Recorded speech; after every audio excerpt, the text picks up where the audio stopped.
Paano mo malalaman kung sino ang narcissistic o toxic sa mga taong nakakasama mo ngayon? Pagod na ako sa'yo, Jenny. Sawang-sawa na ako sa pagiging toxic mo. Pagod na ako sa'yo.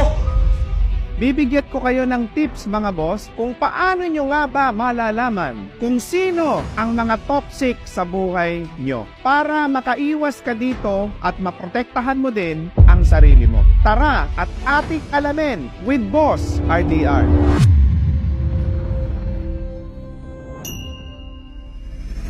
Arugante o mayabang ba yung taong kasama mo? Part-time, no? Wala kang mapapala dyan, tol. Pakiramdam mo ba, ikaw yung parating nagkakamali sa inyo? Kasi yun yung ipinaparamdam niya sa'yo.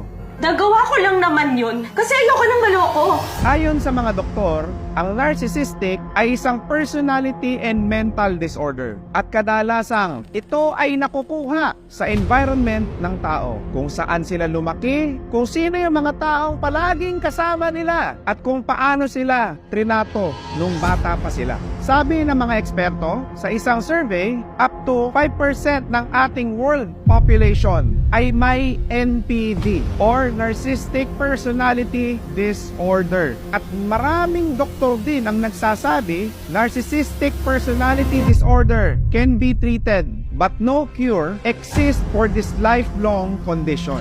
Ano nga ba ang mga kailangan pong malaman na pag-uugali ng mga taong narcissistic or toxic sa buhay mo? Number 1, mayabang at arogante. Kung may kakilala ka na sobrang yabang at napaka-arogante, nako, iwasan mo na yan. Kasi isa na yan sa mga sign na ang taong yan ay toxic lang sa buhay mo. Yung tipong lahat na lang ng bagay, niyayabang niya at hindi siya papayag na may mas mayabang pa sa kanya. Ang gusto niyan, sila lang lagi yung bida at nakakaangat sa ibang tao. Number 2, makasarili. Yung mga taong ang iniisip lang ay ang sarili niya at walang pakundangan sa iba. Ultimo pa sa pamilya niya. Nako, huwag nyo lang pakikisamahan yan. Iwan nyo na. Kasi yung mga tao na yan, kahit anong mangyari, hindi niyan iisipin yung kapakanan ng ibang tao. Lahat ng bagay na gagawin niyan ay puro lang pansarili niya.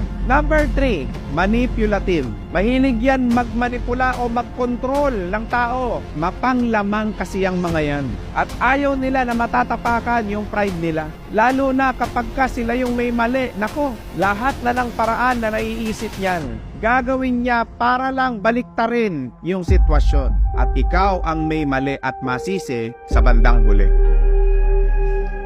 Bakit ganun?